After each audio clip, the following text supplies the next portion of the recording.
অনেকেই মনে করেন যে পশু যত বড় হবে তত বেশি সওয়াব পাওয়া যাবে, তো এই ক্ষেত্রে কি বলবেন? এক্ষেত্রে ওলামা ইকরামের মধ্যে দুইটা মত পাওয়া যায়। একদল ওলামা ইকরাম বলছেন যে যত বড় বড় পশু হবে, যে মানে সবচেয়ে উট উত্তম, তারপরে গরু, তারপরে ছাগল, এটা নিয়ে আসতেছেন।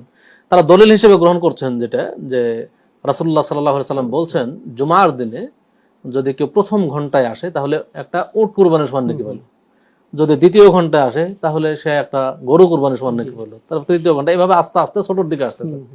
এই হাদিসের ভিত্তিতে ওলামা ইকরাম বলছেন যে যেহেতু উট কুরবানি করার নাকি, তাহলে অবশ্যই এর মর্যাদা বেশি, যেহেতু তার দাম বেশি, তার গোস্ত বেশি, সবকিছুই।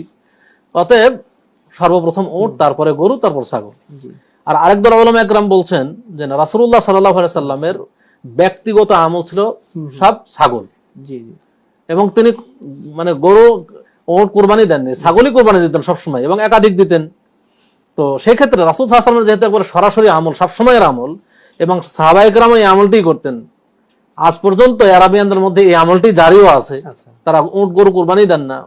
তো একবারেই কম, যেটা নাদের বলতে হবে, একেবারেই কম, বিরল যে উট গরু কুরবানি দিচ্ছেন তারা। তো যেহেতু এটা রাসূল সাল্লাল্লাহু আলাইহি ওয়াসাল্লামের আমল এবং নিয়মিত একটা আমল ছিল, অতএব এই আমলটি উত্তম, এই আমলটি উত্তম।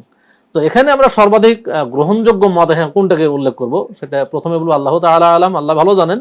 তারপর রাসূল সাল্লাল্লাহু আলাইহি ওয়াসাল্লামের সরাসরি আমল যদি আমরা করি, সেটাই মনে হয় বেশি ভালো হবে।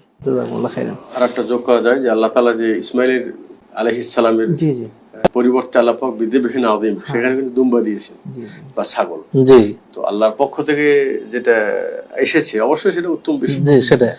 আর এখানে সেটা হলো যে কুরবানি, যেটা তাকওয়ার বিষয়টা, আমাদের দেশে এই এই এই আকীদার কারণে যে বড় বড় পশু দিলে সওয়াব বেশি, অনেকে উট দেওয়ার চেষ্টা করে, কিন্তু উট দিতে যেয়ে দেখা যাচ্ছে যে আমি একটা নতুন পশু দিলাম বা সবচেয়ে বড় পশু দিচ্ছি, ওটা রিয়াকারি চলে আসে। অধিকাংশ সময় রিয়াটাই বেশি আসে। সবাইকে দেখিয়ে কুরবানি ঘুরানো হয়, সবাই দেখতে আসে কুরবানি কিভাবে করছে।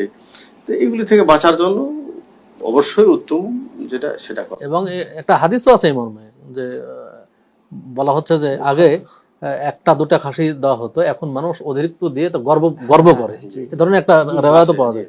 তো আমাদেরও বর্তমান কিন্তু জামানা এটাই হচ্ছে, গরু দিচ্ছি মনে করছে একটু গর্ব করে বলে যায় গরু কিনেছি মাশাআল্লাহ, কেউ উট দিলে তো মাশাআল্লাহ, তার তো সুনাম ছড়ে গেল এলাকায়। তাহলে এটা একটা রিয়ার সৃষ্টি হয়, এবং এতে কুরবানি বাতিল হয়ে যাবে। এজন্য কুরবানি যেহেতু এক পরিবারের পক্ষ থেকে একটাই যথেষ্ট, এমন নয় যে আমার যত টাকা পয়সা আছে তত বড় বড় কুরবানি দিতে হবে, বিষয়টি কিন্তু কুরবানির ক্ষেত্রে এমন না। যেহেতু যতই কোটি টাকার মালিক হন আপনি,